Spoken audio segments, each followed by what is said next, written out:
اب آپ مجھے بتائیے، پتہ نہیں اس سبھا میں کوئی بیچارہ مسلمان ہے کہ نہیں ہے، اگر ہوگا تو مجھے بڑا فخر ہوگا، ذرا ان سے پوچھیں کہ قرآن مجید میں لکھا ہوا ہے کہ نہیں لکھا ہوا ہے؟ قرآن مجید میں لکھا ہے کہ 1,24,000 پیغمبر آتے رہیں گے، ان کی شکل کیا ہوگی، ان کی بھاشا کیا ہوگی، ان کا روپ کیا ہوگا، ان کی زبان کیا ہوگی، وہ کس علاقے میں ہوں گے، وہ دنیا کے کسی علاقے میں آئیں گے، الگ الگ روپوں میں آئیں گے، اور اس دھرتی پہ جو بھی اناچار اور اتیاچار ہو رہا ہے مذہب کے نام پہ ہو رہا ہے، کم سے کم اس کو ٹھیک کریں گے۔ میں بھی اس بات کو مانتا ہوں، اس میں کوئی بات نہیں ہے کہ اگر قرآن شریف میں لکھا ہے تو لکھا ہوگا، مجھے لگتا ہے ٹھیک ہی بات لکھی ہوگی، کیونکہ ہم نے سمے سمے پہ بڑے سارے پیغمبر آتے ہیں۔ اب پیغمبر کا مطلب یہ نہیں ہوتا میرے بھائی کہ وہ قدورہ لگا کے آئے گا، چھوٹے بھائی کا پاجامہ بڑے بھائی کا کرتا پہنے ہوگا، گول ٹوپی لگائے گا، اللہ اللہ کی بات کرے گا، تسبیح اس کے ہاتھ میں ہوگی، یہ نہیں لکھا اس میں۔ وہ ازبکستان میں ہو سکتا ہے، وہ اذربائیجان میں ہو سکتا ہے، وہ ہندوستان میں بھی ہو سکتا ہے، اور وہ آئے گا اور سچ بات کہنے کے لیے اپنے لوگوں کی گالی بھی کھائے گا۔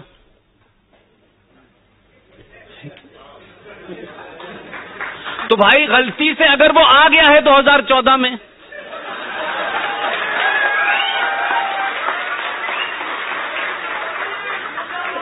تو آپ مجھے بتائیے کہ کوئی دنیا کا ایسا لیڈر ہوگا کہ جو آیا تو ہو اس بات کے لیے، پہچان تو اس کی یہ ہو کہ یہ ہندو لیڈر ہے، یہ ہندوؤں کا مسیحا ہے، یہی اس کی امیج ہے، لیکن اس سب کے باوجود کہ اس دیش میں 2 ووٹ لینے کے لیے لوگوں کی وچاردھارائیں بدل جاتی ہیں، سلوگن بدل جاتے ہیں، لوگ مندر جانے لگتے ہیں، لوگ مسجد سے دوری بنا لیتے ہیں، لوگ منزل میں چلے جاتے ہیں، لیکن اس کے باوجود بھی اب اگر میں اس کو کہوں پیغمبر ہے تو لوگوں کو برا لگ جائے گا۔ میں کہتا ہوں آدھنک دور میں ضروری نہیں ہے کہ لوگ کرتا پاجامہ پہن کے آئیں، پینٹ ٹائی پہن کے بھی آئیں گے، اور ہو سکتا ہے کہ آپ نے پاجامے کا سائز اوپر کر دیا ہو، اس نے کرتے کا سائز آدھا کر دیا ہے، پہچان تو اس کی بھی ہے، اور سب لوگ پہن رہے ہیں۔ اب سب لوگوں کو پوری آستین کا کرتا اچھا ہی لگ رہا، اب نیچے آدھی آستین کا اچھا لگ رہا ہے، تو اب آپ اسے پیغمبر کہہ دیں، مسیحا کہہ دیں، ریفارمر کہہ دیں، آیا تو ہے۔ اب اس سے ہم نے کہا دھارا 370 ہٹاؤ، اس نے کہا وہ بعد میں ہٹاؤں گا۔ پہلے مجھے اس دیش میں 40-50 کروڑ جو مسلمان ہیں، جو مسلط ایمان ہے، جن کا کمپلیٹ ایمان ہے، کوئی بے ایمان نہیں ہے اس میں،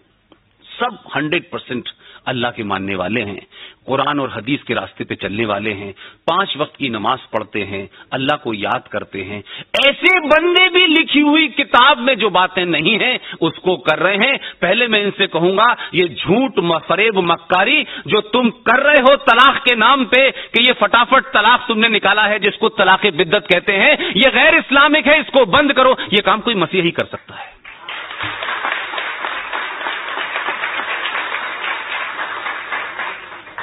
کیونکہ اگر ایماندار ہوتے اور مسلط ایمان ہوتا مسلمانوں کا، اور